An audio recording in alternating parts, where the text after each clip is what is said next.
Hello, my name is Dr. Gene Daniels, and in this course we'll be talking about one of the greatest tasks facing the church today, that is reaching Muslims with the gospel of Jesus Christ. Many Christians don't realize it, but right now we are living in one of the greatest moments in mission history. All over the Muslim world, Muslims are responding to the gospel in ways that we've never seen before. This is a great move of God happening in the Muslim world, and God is inviting you to be part of it, sharing the gospel with Muslims and seeing new life emerge from them. It's a great movement that many people of the past prayed and begged God to see and didn't, and we are alive today to see it. I pray that you will join His Spirit as He moves in the Muslim world. And I want you to keep that thought in mind all the way through this course, that this course isn't just about a way to share the gospel with Muslims, a method or the points you need to make or anything like that. It's about joining God as He moves in the Muslim world, joining His Spirit as He makes Himself known in ways that has never happened before. It's a historic moment, and we are joining God in what He is doing in the earth. Now, before we jump into the material in this topic, I think it's a good idea to tell you a little bit about myself. I think that's important just because my background will help you understand where I'm coming from as I explain these things to you today. I've been married to my wife, Linda, for almost 30 years. We have 4 children that are all grown now. We lived in Central Asia for about 12 years. We did many different kinds of ministry there. We were church planters. I mentored Muslim background believers. I helped develop leaders for new churches, leaders that came from Muslim backgrounds. I did ethnographic research. I did college teaching.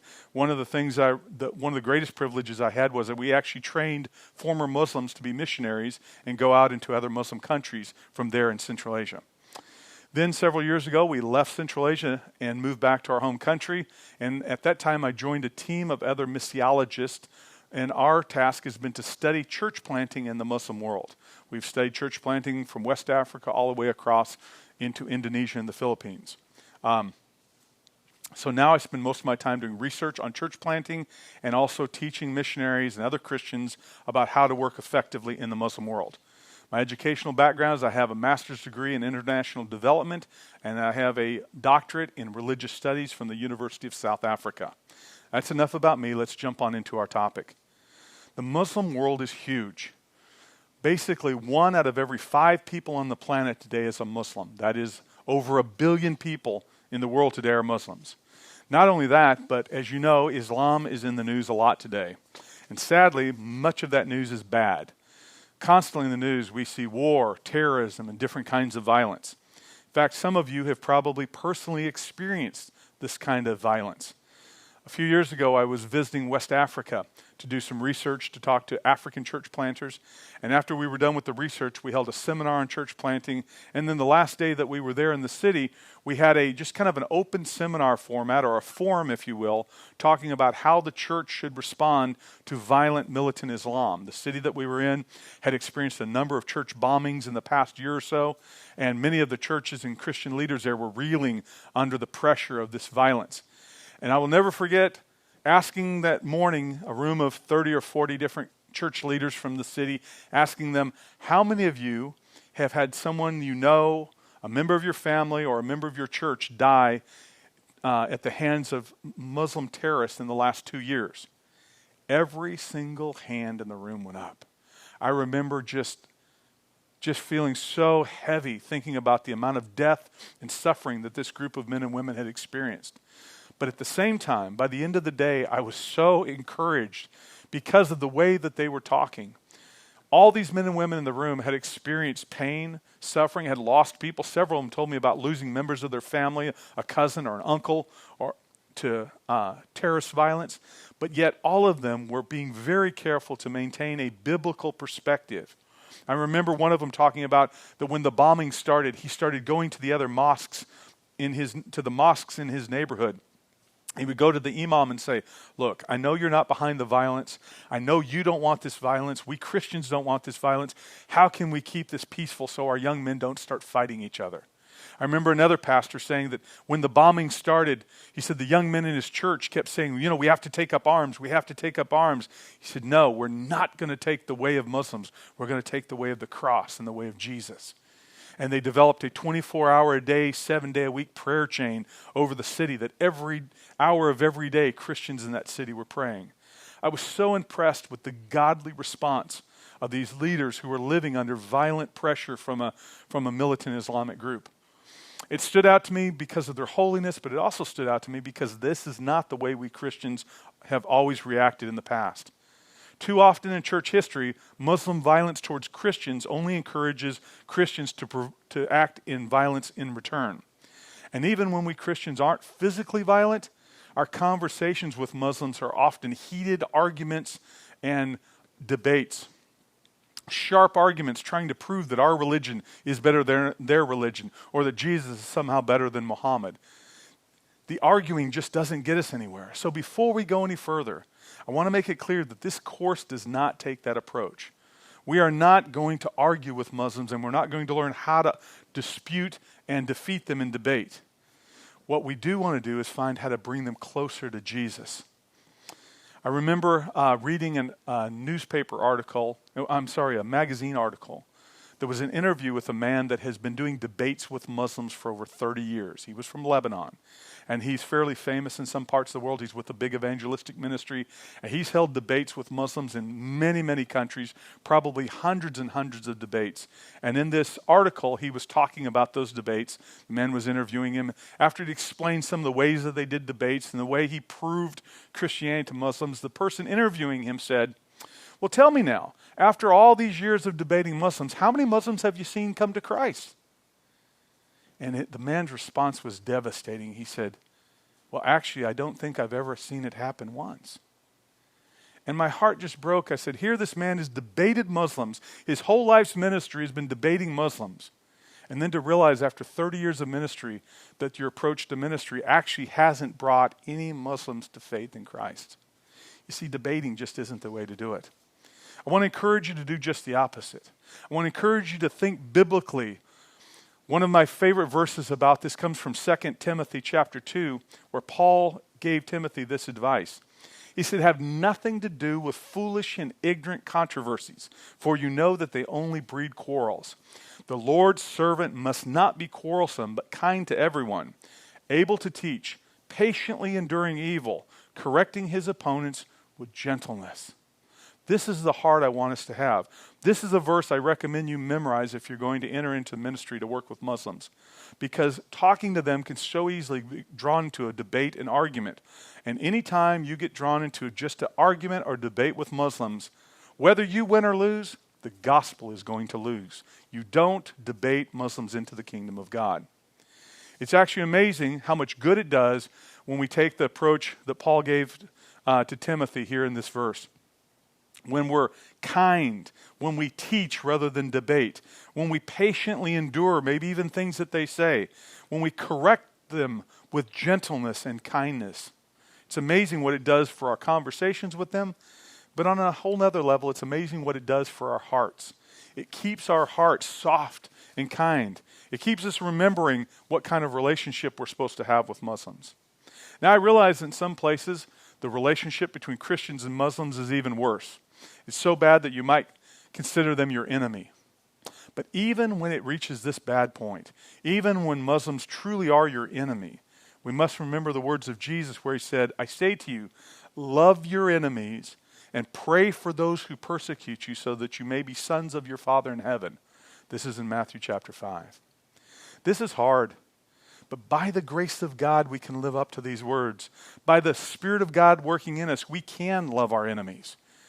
So even in the times when things are bad and Muslims become our enemies, we can love them by the grace of God.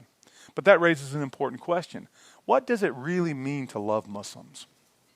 Well, of course, it can mean a lot of things, but I think the first thing it means is to recognize them as fellow human beings, created in the image of God. Recognize that they too need the grace of God just like we are. They're not somehow worse sinners than we are. They're no better or no worse than I was before I came to Christ. They're in need of God's grace. Also, loving Muslims means to recognize that without the gospel, they will spend eternity separated from God. When you love someone, you want to share the good things that you have with them. And what could be any better than what we have in the knowledge of God in the face of Jesus our Lord? This wonderful good news about Jesus It's not loving to withhold the knowledge of Christ. It's not loving to not have gospel conversations with Muslims because you're afraid you might offend them. That's not love. Instead, loving is learning to find ways to present the gospel to them in ways that don't offend them unnecessarily. Now, that doesn't guarantee they're going to accept the gospel, but it's an important first step to not unnecessarily offend Muslims with the way we go about with evangelism. The next step is to think very carefully about the way we look at the matter. Or should I say, think very carefully about what I call the difference between Islam and Muslims. Let me explain. This is a topic that many Christians I've met over the years have fuzzy thinking. They're not very clear on. So I want to make it very clear. Islam is a religion. It was started by a man named Muhammad in the Arabian desert about 1400 years ago. It has specific doctrines that come from a holy book, or what they consider a holy book, in the Quran. It's also a false religion because it leads men away from Christ so that they cannot really know the living God. That's Islam. It's a religion. But now Muslims, they are people. Muslims are men, women, children. They're Arabs. Some are Africans. Some are Turkish. Some are from Malaysia. There's Russians. There's American Muslims. Some of them are good people. Some of them are not so good people. Some of them are very even bad people. Some of them are very devout in their faith. Some of them barely practice their faith at all. But Muslims are first and foremost people. I have never shared Christ with a religion. Not with Islam, not with Hinduism, not with Buddhism, not with atheism. You will never share Christ with a religion. You will do evangelism and share Christ with Muslims, who are people. This is a big difference. Many Christians focus on Islam. They're focusing on the religion, the doctrines of Islam, its beliefs, its practices. Now, it's good to know those things, and you're going to learn more about those in this course. But we are called to reach people. And in this case, we're called to reach people who are Muslims. Some of them good, some of them bad. But they're people. They're not a religion. I really like thinking about it this way. I had a Muslim scholar friend one time that we were talking about this whole issue, about Muslims, the difference between Muslims and Islam. And he put it to me like this. He said, any person born to a Muslim parent, either a mother or a father, they are Muslim. It doesn't matter what they do in life. It doesn't matter how they live or what they believe or don't believe. They are Muslim because they were born to Muslim parents. He said, but a person who is Islamic, that's different. A person who's Islamic is someone for whom the Quran and the Hadith, and we'll talk about that later, that's other teachings in Islam, but for people for whom the Quran is a sunnah, or a path of life. In other words, they shape their life by the teachings of the Quran. He said this person is Islamic. A Muslim, well, that's anyone that was born to Muslim parents. This is a good way to help understand the difference. Many Muslims have very little connection to Islam in their day-to-day life. They may go to the mosque every once in a while. They may only go to the mosque once or twice a year. It's very likely that Muslims don't ever read the Quran, don't even have a copy in a language they can read. But they still consider themselves Muslims. We're evangelizing, we are sharing the gospel with, we're communicating with Muslims, not with the religion of Islam. The very first book I ever read years ago when I first started feeling a calling toward working with the Muslim world. In fact, it was when I had first met my very first Muslim friend. He was from Kenya, by the way, living in America. Very first Muslim I ever met. After meeting him and getting to know him, I realized I knew nothing about how to reach Muslims. And I found a book, I don't remember, someone recommended it to me. It's a book called Christian Witness Among Muslims. Let me repeat that title. Christian Witness Among Muslims. I have read and reread this book many, many times over the past couple decades. In fact, I've bought a number of copies and given it away to friends because it's a powerful book. It was written by an African pastor. In fact, it doesn't have his name on it. I found it was very interesting because he said he learned so many things from other people, he didn't feel like he could take credit for what was in the book. But it was written by an African pastor in Kenya. It was first published in Nairobi. And it's about living as a witness for Christ among Muslim people. Now, there's two things that stand out in this book that I just love. They've influenced my entire life and ministry, and they will influence the structure of the kinds of things we talk about in this course. So first of all, it's that title, Christian Witness Among Muslims.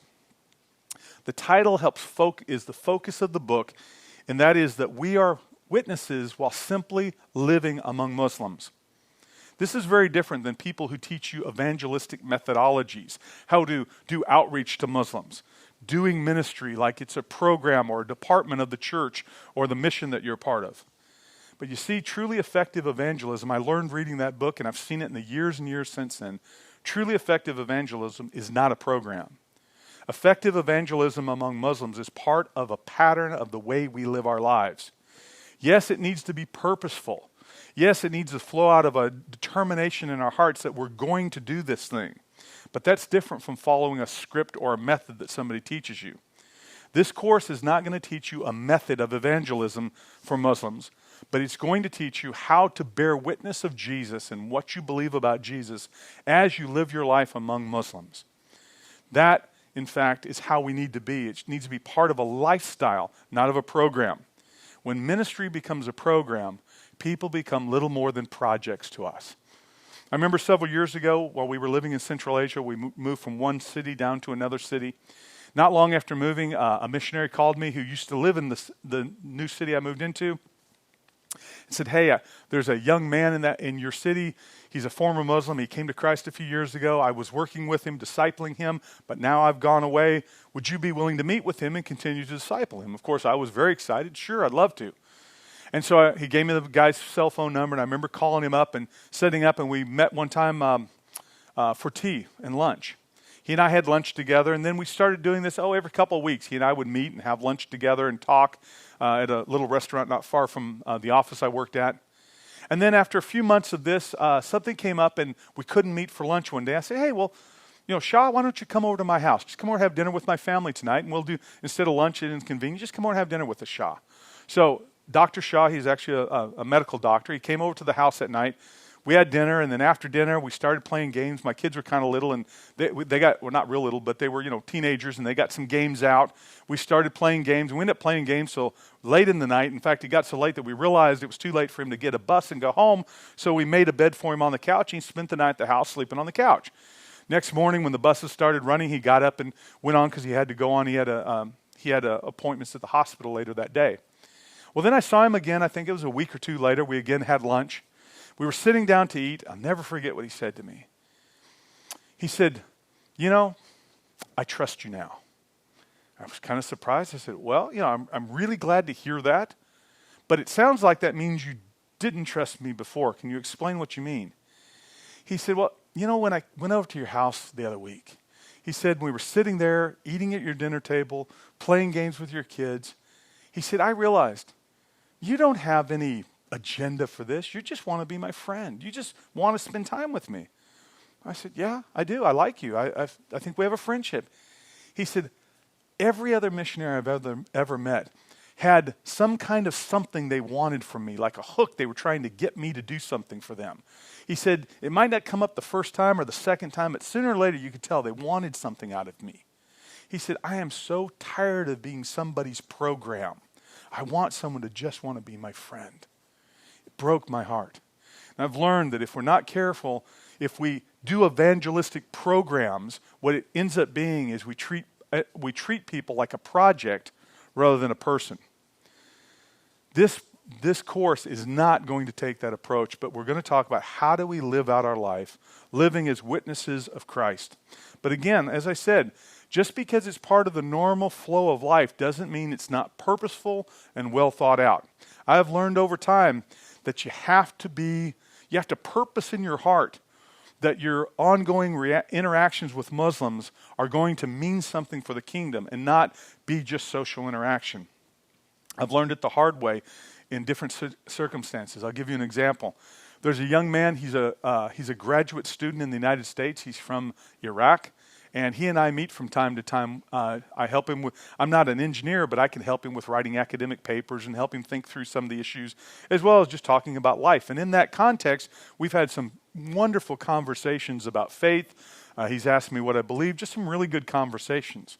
But I've noticed, if I know I'm going to meet, say, on Wednesday or Tuesday night with my friend Hamid, if I know I'm going to meet with him, and if I pray that afternoon, if I take and set aside time from my day and I pray, say, God, open Hamid's heart. Put something in his heart that opens conversation so that we can really talk about the gospel. If I'll pray like that before I meet him, I can promise you we have these incredible spiritual conversations about the Bible and about my faith. Because he'll just start asking questions. The times when I don't pray, the times when I get busy and I'm going to go meet with Hamid tonight. They're nice, we're friendly, we have fun together, but nothing comes spiritual of it. I've learned that part of being purposeful is setting my heart on knowing the reason I'm meeting with him. I love him as a friend, but I also love him so much I don't want him to go to eternity without Christ. And so I'm purposeful about the way I relate to him. The second principle from this book, that I think from the book that's really important, that will help us in this course, and we'll talk about it many times over the next few weeks, and that is that the way we're going to share the gospel with Muslims is what the author of the book calls taking them from the known to the unknown, starting with what people know and moving them to that which they don't know. The fact is, people cannot understand anything except through the framework they already have. If you start telling someone something from a completely new framework, it just doesn't work. They can't understand. I have a friend in Africa. He's in East Africa. He's a former Muslim. And I remember when he told me his testimony. He had a dream which Jesus appeared to him. It was very interesting. I don't have time to tell you, but because of that dream, he started asking lots of questions about Jesus. He went to the imam at the mosque and asked him questions, and when he really couldn't give him very good answers, he eventually looked up and found a local pastor to talk to. And as he talked to the pastor, he would meet with him every once in a while and talk about Jesus and learn more about Jesus. He said it was probably the second or third time they were sitting there talking. And he said the pastor said something really good. And he said, "Oh, hamdalillah," which means in Arabic, it simply means all praise to God or all praise to Allah. He said the pastor stopped and said, No, there's none of that hamdalillah here because Allah is a demon. And he said, when he said, my friend said, he thought, Allah is a demon? All my life, Allah has been the only God I thought existed. There is one God. He's created the heavens and the earth, and his name is Allah. He's not a demon. He's only one God. How could this man say that Allah is a demon? And he said that was an obstacle for him for long time, maybe a couple of years, in trying to understand what the pastor was telling him. Because his understanding of who God is began with the idea that God has a name. The only word there is for him is Allah, and he's the creator of heaven and earth. How could you say that there's something wrong with him, that he's an idol or a demon? Now, am I trying to say that Allah is the same as the God of the Bible? No, I'm not trying to say that. But the character of God in the Bible is very different from the character of Allah in the Quran. But what I am saying is that in many languages of the Muslim world, there is only one word for God, and that's Allah. And so if you try to start out where they don't know, where they don't understand that isn't who God is, and you use a different word or you say you can't use Allah, it's very confusing because all they know is that the creator of the universe is Allah. That's all they know. But if instead you start with talking about Allah as the creator, you use this word for God, and you slowly start filling that with biblical meaning. You move them away you start with what they know, but you move them to what they don't know. And what they don't know isn't the word for God, it's the character and nature of God.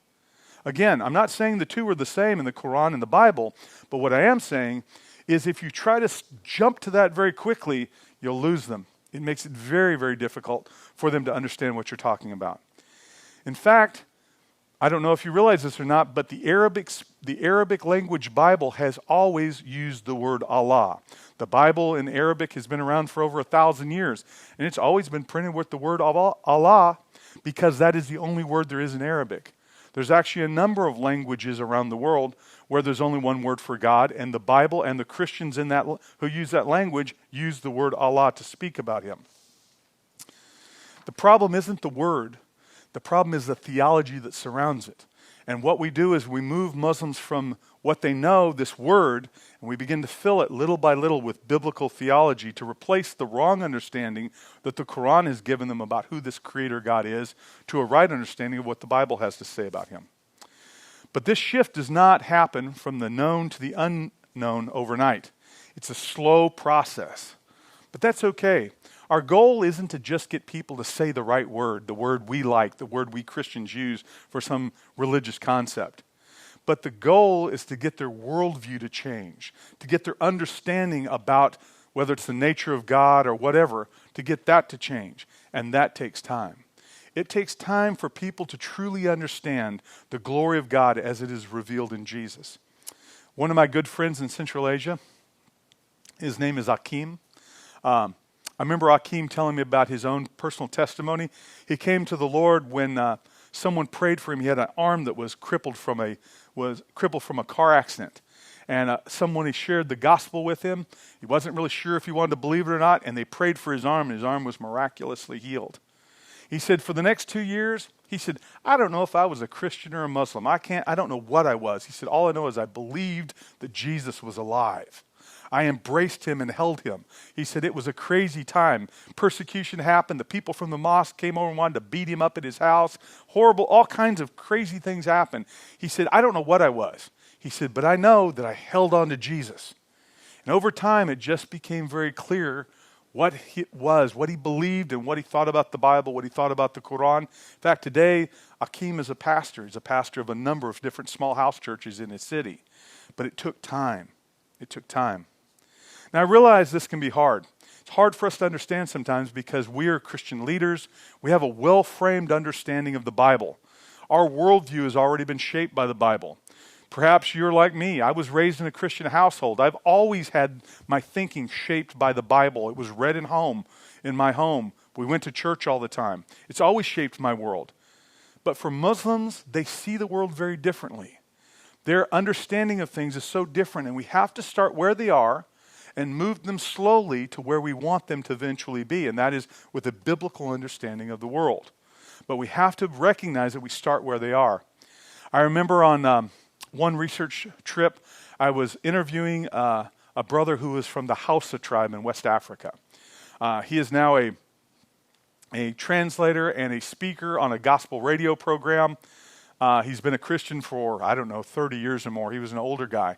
And we were talking, after we got done with the interview, we were just talking about life and different things. He told me a story that's really stuck with me, and I'll share it with you.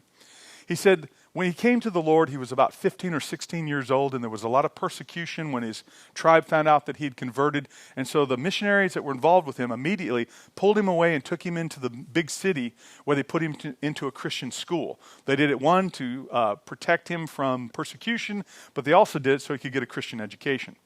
And so he went to the Christian school for the next 5 or 6 years and got an education. By then now he was a young man in his 20s. And he really got a burden for reaching. He had an older brother that he just really loved.